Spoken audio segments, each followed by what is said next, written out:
Yung pagka-itim ng ng langis, talagang lahat ng diesel talaga, maitim talaga langis kahit bagong change oil. Kung bagong change oil yan, lilinaw yan, pero siguro after 2 hours, itim na agad yan.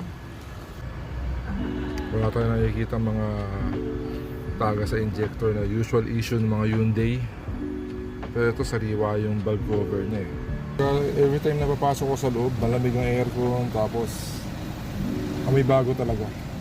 Ito yung mga power seats niya gumagana naman. 70% pa to. Pero medyo kalbo na yung mga gilid. Medyo lang. Itong likod mas makapal. Nasa 80-85%. 16 valve 2.0, 2.2 ata to. Ito yung injector niya, no? Kung makikita mo sariwa naman, sir. Tapos wala rin sludges yung loob ng makina, sir. Talagang malinis yung loob.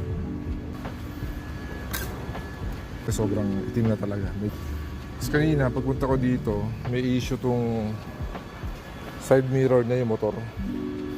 Na supposed to be na dapat nagre-retract siya, no?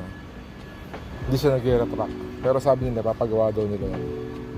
Yan. Check engine, EPB, ABS, TPMS, airbag. Yan, namatay na airbag. Sabihin okay, pwede na natin start. Yan. Tiptronic. Yan. 1, 2.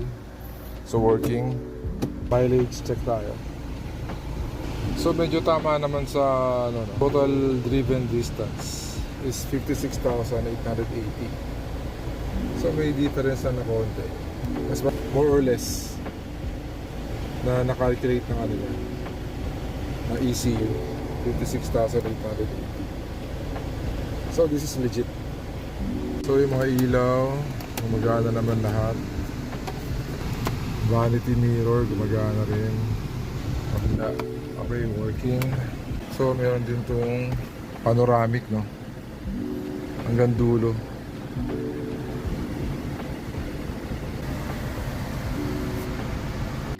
Ayan, maganda yung tunog ng engine. Siguro sa cellphone mukha lang malakas dahil syempre sensitive yung mic. Talagang nagbabibrate lang yan kasi nagbabibrate yung radiator.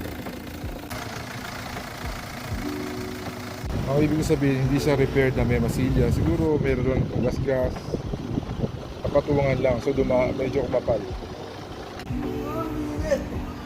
Parang di pa naupuan tong third row.